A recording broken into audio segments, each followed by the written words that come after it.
So this week's theme is all on this idea of mashing up and using the app Vine. So the reading I'm just going to talk about is The Regressive and Reflexive Mashup in Sampling Culture, and it's by Eduardo Navas. So the first thing is that he introduces the development of remix, and he begins with the simple aspect of sampling, which is when you cut, copy and paste. And he kind of applies this to certain remixes and mashups. And then he goes on to discuss how mashups are used in music. So kind of how you can put two songs together and it makes this remix, which they're everywhere now in the music industry. And he kind of asks us to think of remixes as allegories, which means a representation of meaning through material forms. So kind of this idea of a remix is a representation of a meaning. And he says this quote, which mashups move beyond basic remix principles. A construction rupture develops that shows possibilities for new forms of cultural production that question the standard commercial practice.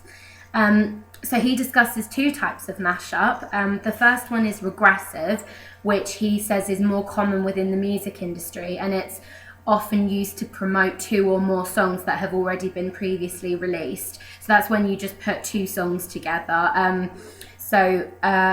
One example that Pharrell did was he remixed Blurred Lines and Get Lucky together because they're both songs that he's in, and he mixed them together, obviously to promote his songs. And then the second type is reflexive, which he argues is used outside of the music industry, and it's normally used in Web 2 applications, so like Facebook, Twitter, and then obviously with the app Vine. Then he talks about remix, and there's three types of remix. The first one is extended, which is a larger version of original composition.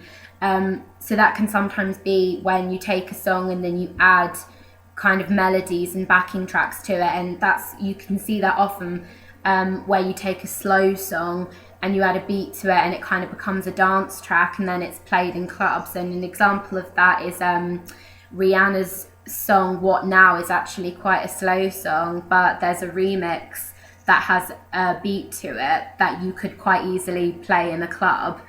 And then the second one is selective, which is when you add or subtract material from an original.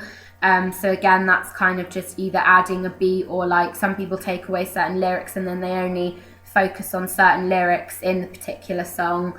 And then the third one is reflexive, which is a remixed version, and it challenges the original. So it's sometimes mostly completely different from the original, and it's been made that way.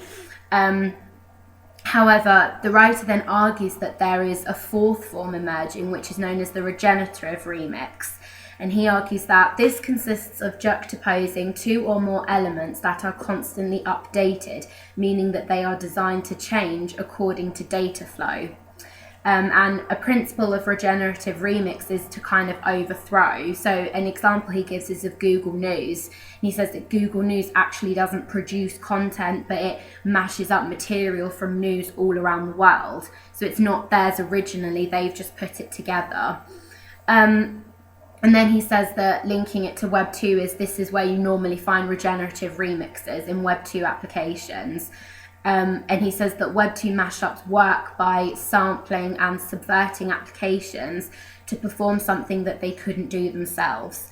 And it's kind of, he's interested in extending the functionality of software for specific purposes, which is a feature of regenerative remix. And then another example he gives is mapping mashups such as Google Earth. And it's this combination of city streets with information of specific businesses or other public information. And he just ends on a quote that says, "Remix culture is experiencing a moment in which greater freedom of expression is mashed up against increasingly efficient forms of analysis and control."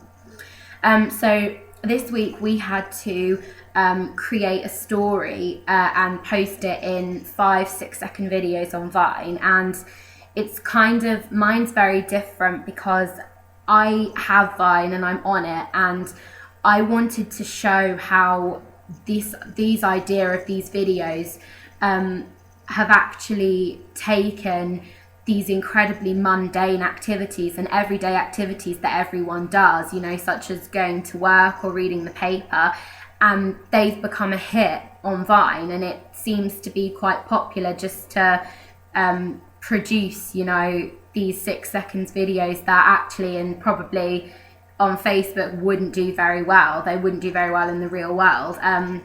So my story I decided to do is the story of making a cup of tea, and it's just the idea of how a cup of tea, and I've extended it over the 5 videos, and it's this idea of how just this mundane activity can be produced on Vine, and I put it on Vine and it's had likes, which I find a little bit funny. But yeah, they've all posted on my Tumblr page, so thank you.